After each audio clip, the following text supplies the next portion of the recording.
Queen Elizabeth dies at 96. Sarawak enterprises get support from TEGAS program. Government agrees on 4 East Coast projects. Those are the headlines for tonight. I'm Cheryl Chaminato and this is TVS Nightline.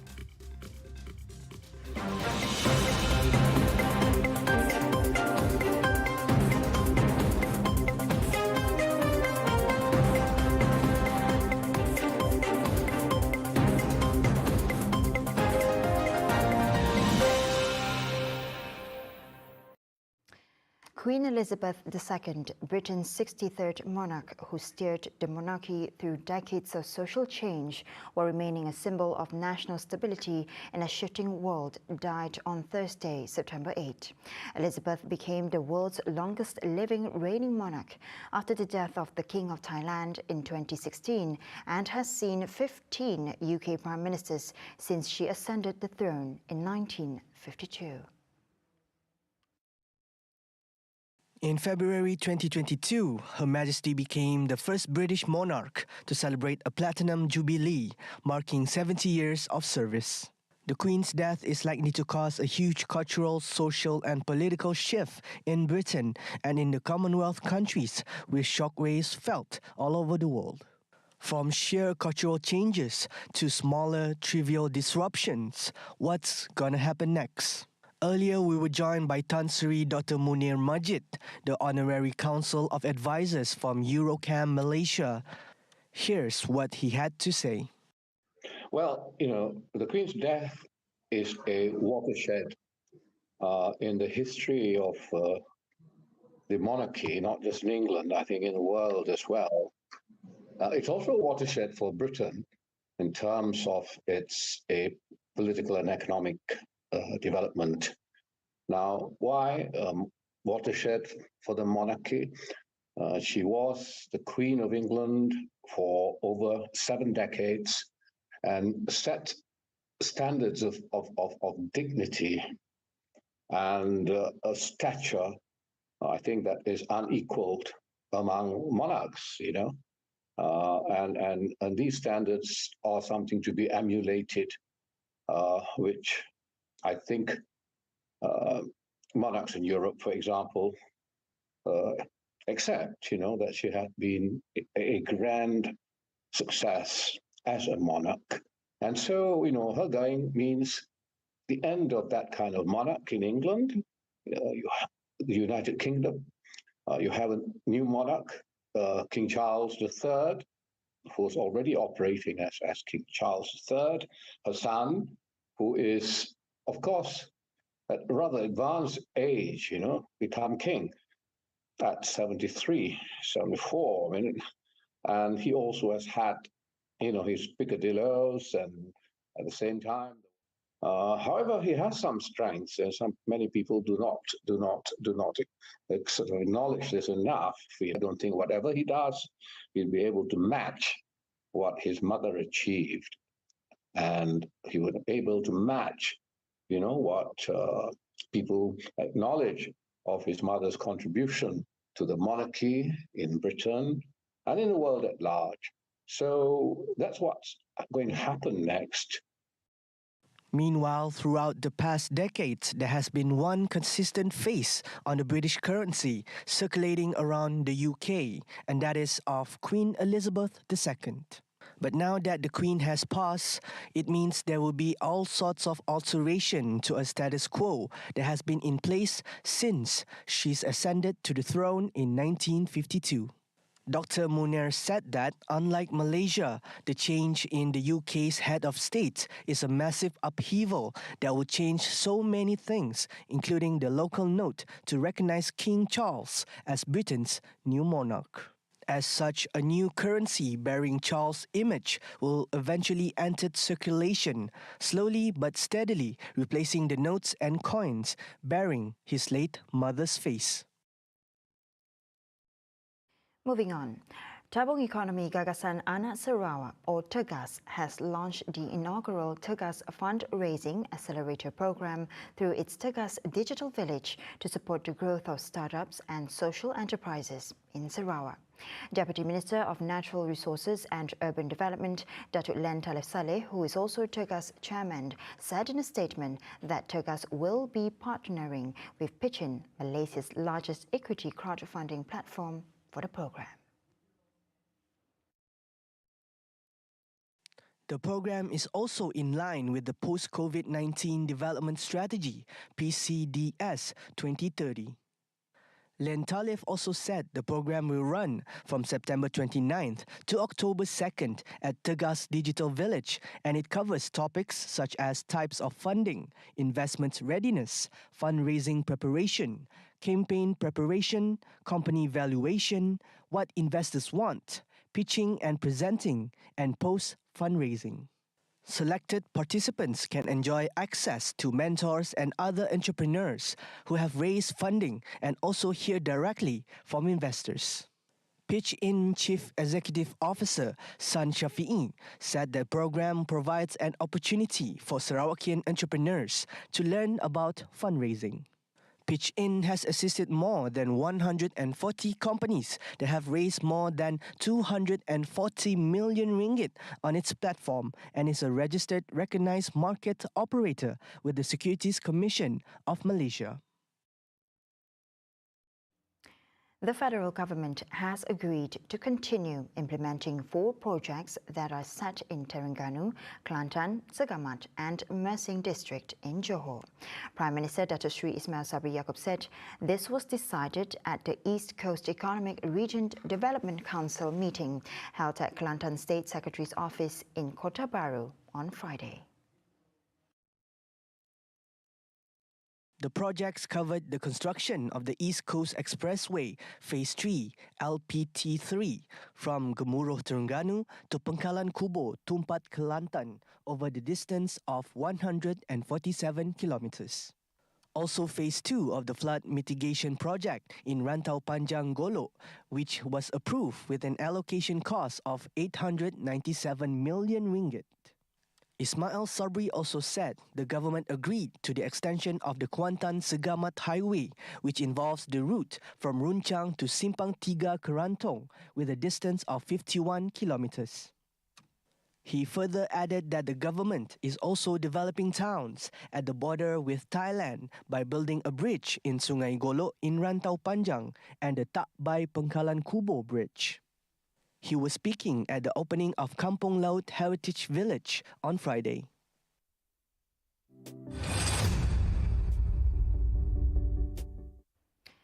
Prime Minister Datuk Sri Ismail Sabri Yaakob has given his commitment to issues raised in Sabah and Sarawak, including the total number of representatives of the 2 states in Parliament. The Prime Minister said that this was among the issues raised in a meeting of the Special Council on the 1963 Malaysia Agreement, which he chaired yesterday, September 8.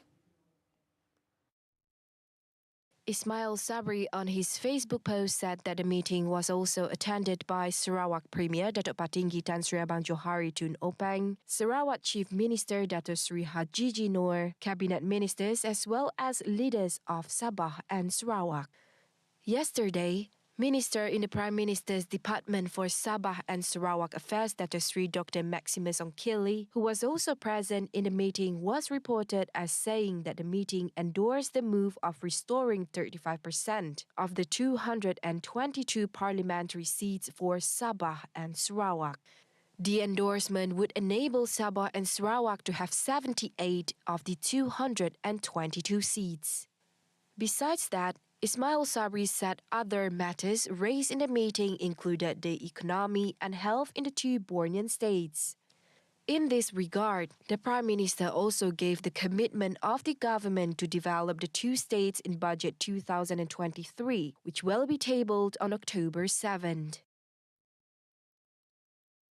Restoring the 35% East Malaysia's parliamentary seats from the overall number was among key issues discussed at the 5th MKMA 63 meeting. In disclosing this, Tupong Assemblyman Fazruddin Abdul Rahman said this new development in regards to the pursuit of having 1/3 representation from Sarawak and Sabah in the federal parliament is part of the fulfillment of the Malaysia Agreement 1963.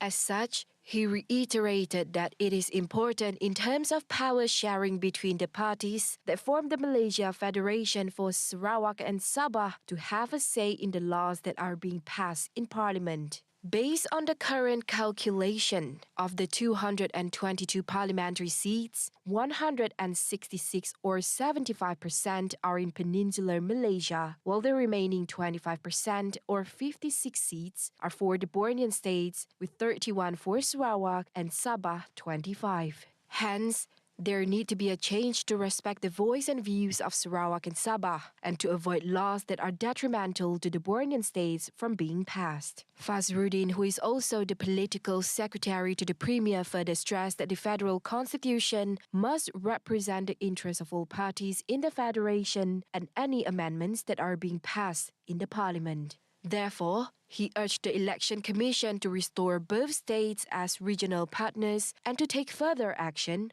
under Article 113 of the Federal Constitution. In other matters, the discovery of a cat-shaped limestone structure in Nia Cave is expected to be another attraction for the national park. According to Bukanu Assemblywoman Datuk Rosie Yunus, it is a unique discovery and at the same time can be a new landmark to attract more tourists to come to Nia Cave in the near future. Rosie Yunus organised a visit to Nia National Park, joined by a few media representatives, Bakanu's members of Persatuan Bumiputera Bersatu or PBB and Sebekas Bakanu on Thursday. Ini kita tadi di laluan kita sempat melihat satu bentuk yang sangat menarik, ya, iaitu berbentuk seperti seekor kucing. Jadi ini satu penemuan yang sangat menarik juga bagi kita sebab difahamkan sebelum ini rasanya tidak ada yang mengetengahkan penemuan tersebut. Ya, jadi mudah-mudahan ia akan jadi satu landmark lagi bagi gua kita, iaitu penemuan bentuk yang sangat menarik tadi. At the same time, she fully agreed with the suggestion of making Nia National Park a World Heritage Site. Mengenai Gua Nia yang akan dimasukkan dalam World Heritage, warisan dunia, kita merasakan ianya amat perlu sebab penemuan sejarah bermula di sini. Ya, jauh lebih awal daripada sebenarnya penemuan di tempat-tempat yang lain. Kalau sebelum ini dikatakan 45,000 tahun yang lepas. Dan ada satu lagi kajian yang mengatakan bahawa ianya ditemui dalam 65,000 tahun yang lalu. Ya, bermakna sejarah Gua Nia ini jauh ke belakang dan amat wajarlah ia diiktiraf sebagai satu daripada warisan dunia. Rosie, who is also the Deputy Minister of Women and Children Development and Sarawak Community Welfare, hopes that the Nia proposal is approved as a new World Heritage Site. Coming up right after the break, telecommunication facilities on Sabah Islands needs upgrade and UN chief calls for massive help for Pakistan. Right here on TVS Nightline, stay tuned.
Welcome back to the Nightline. Telecommunication facilities on populated islands, as well as islands that are popular among tourists, need to be upgraded as quickly as possible. Communication and Multimedia Minister Tan Sri Anwar Musa said that it should be prioritized for the people, as well to support the tourism activities in the islands, which help contribute to the nation's economic recovery and gross domestic product. Anwar Musa wanted to ensure that the populated and tourist islands have telecommunications plans to provide 100% connectivity. Anwar added that if the islands are not listed under Phase 2 of the National Digital Network Plan, or JENDELA, a special project must be implemented to carry out telecommunication development works, which will be prioritized. The majority of the projects under Phase 2 of the initiatives will be implemented will involve Sabah and Sarawak from next year until 2025. An allocation of approximately 4 billion ringgit for Phase 2 seeks to provide satellite broadband to about 1,400 locations that are far too remote for fiberation technology, and the initiatives are to ensure that the areas are not left behind. On another matter, Anwar, who is also a member of the National Security Council, MKN, said that Prime Minister Datuk Seri Ismail Sabri Yaakob is aware of the issues related to the Palau children in Sabah, adding that the matter will be discussed by the Council. He said the non-governmental organizations, NGOs, have highlighted the issues that the children could not attend school as they do not have the citizenships documents, adding that this matter should be looked and discussed for the sake of their future. Now on to the next update. A total of 24 Malaysians have returned home safely on Friday after they fell victim to job scams in Phnom Penh, Cambodia. Foreign Minister Datuk Sri Saifuddin Abdullah, who was in Cambodia on a working visit, brought back the victims aged between 20 and 30, arriving at the Kuala Lumpur International Airport around 4:50 p.m. Another 29 Malaysian are still at the immigration depot in Cambodia as they did not have a valid travel documents when they entered the country, and according to Saifuddin, all of them are safe. Out of 148 reported cases, 118 Malaysian who fell victim to job scams in Cambodia have been rescued so far. The foreign minister expressed thanks to the Malaysian government, the Cambodian government, and the Cambodian Prime Minister Hun Sen, who gave the order to conduct the operation to save the Malaysian victims. For the record, there are about 500 Malaysian companies operating in Cambodia and around 5,000 Malaysians working and doing business in the country, and all of them are doing well. State governments are encouraged to join forces with the Youth and Sports Ministry to develop beach volleyball, as it has the potential to become a tourist attraction in the nation. Deputy Youth and Sports Minister Datuk Sri T. Lian Ker said that with Malaysia's geographical position, especially the peninsula area that has a long coastline, it should be exploited for beach sports. The ministry is always ready to help develop beach volleyball sports facilities if state governments have suitable sites. T. Lian Ker said the sport has a lot of potential to attract tourists and sports fans, but the government must also take into account the views of the local communities. He added further that the initiative must come from the ground because the ministry wants to promote the industry as a whole. He was speaking after attending the ceremony to hand over the Jalu Gemilang to the Malaysian Volleyball Association MAVA contingent on Friday. The Malaysian team will make its debut by competing in the Beach Volleyball World Youth Championship in Turkey from September 14th to the 18th. Suriname E&P announced its first oil discovery at the Bajawan well in the country's offshore block 53. The well, located about 189 kilometers offshore and a water depth of 1,140 meters, was successfully drilled to a depth of 5,290 meters. The company had also encountered light oil in the Campania H sedimentary sequence, adding that a post-drill evacuation is ongoing. He said that the achievement was a testament to the combined expertise and experience of the joint venture partners. Suriname E&P BV holds a 30% participating interest in the block, which is operated by APA Suriname Corporation LDC, which holds a 45% interest, while SEPSA Suriname SL holds the remaining 25%. Suriname E&P BV also holds 100% interest and operatorship in Block 48 and is in a 50-50 partnership with ExxonMobil Exploration and Production Suriname BV in Block 52 within the prospective Suriname-Guyana Basin. And now on to the next highlight. After a 2-year hiatus due to the COVID-19 pandemic, the Kuching Intercultural Mooncake Festival has finally returned. Going into its 19th edition, it is expected to house some 180 stalls this time along Carpenter Street until tomorrow, September 10, 2022. In addition, the festival is also jointly celebrated with the Lantern Festival. As such, various shops had started displaying various types of lanterns. Shop owner Zhong Yanpin is optimistic that this year's sales will go through the roof. 今年因为在市场开放之后，在我们准备这个中秋节的这个货源的时候，我们就预算得到，就是预算大概今年的中秋节会比往年更好，所以今年我们所进口的数量呢是往年2年疫情的总和，再加大概有10到28%。因为相信说在这个市场上一恢复了之后，相信很多人都会对这个中秋节已经期待很久了。At the same time, Yanpin expressed his excitement to be able to celebrate the occasion after it was halted for 2 years. He is especially proud that as a Malaysian, the festival can be celebrated together regardless of race and religion. 中秋节其实对我们来讲，包括本身我自己，我也是非常喜爱的一个节日，因为我相信除了春节以外，就是过年，中秋节是第2个非常一个重要的一个我们中华文化的传统节日之一。也不单于此，也是大家可以在这个节日，我们借着这个中秋节的来临，家庭可以互相的一种团聚，然后大家可以坐在一起，甚至有一些出国比较远的朋友，也可以趁这个时候回来自己的家，跟家人一起吃月饼、赏月、提灯笼。我觉得这个是非常有意义的，这个也代表着我们华人非常重视这种家庭气氛的一种节日。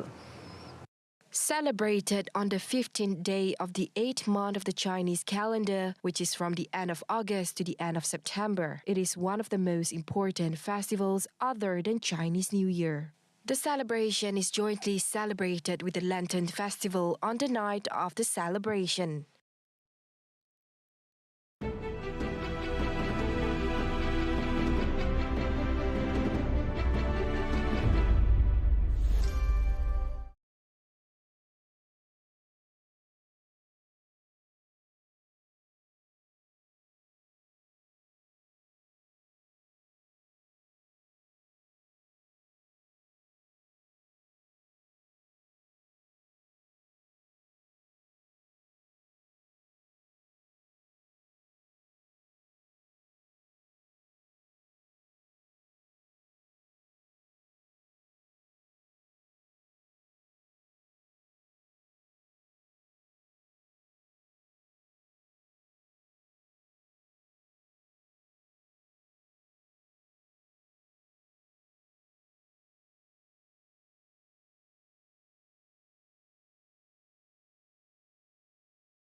Thank you for staying with me.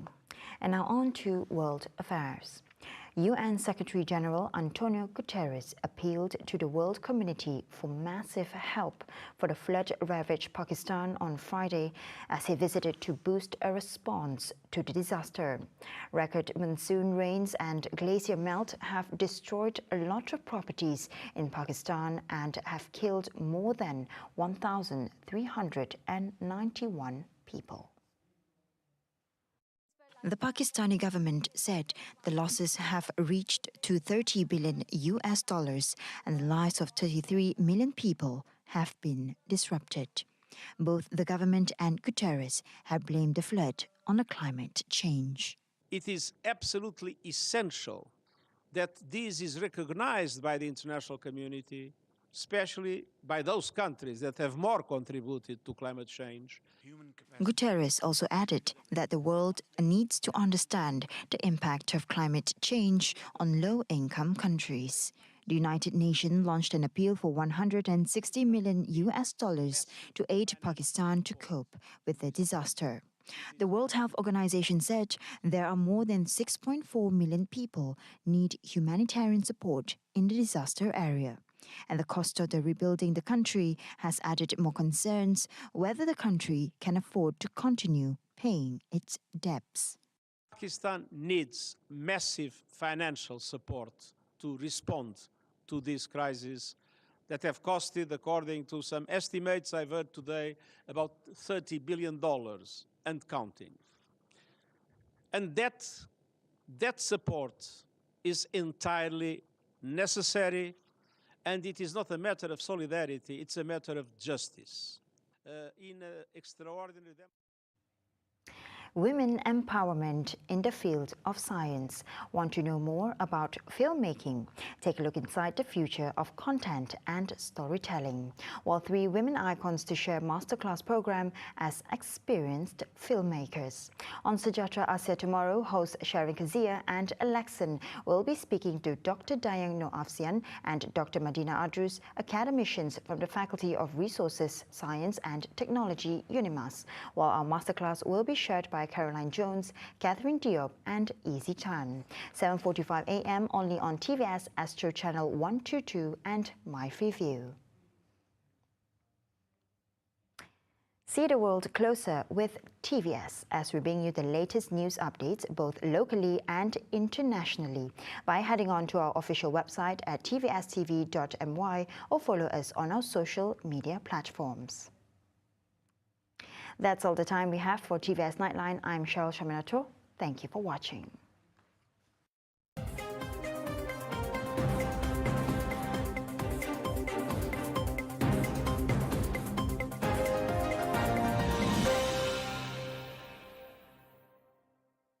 Jika anda mendapati wujudnya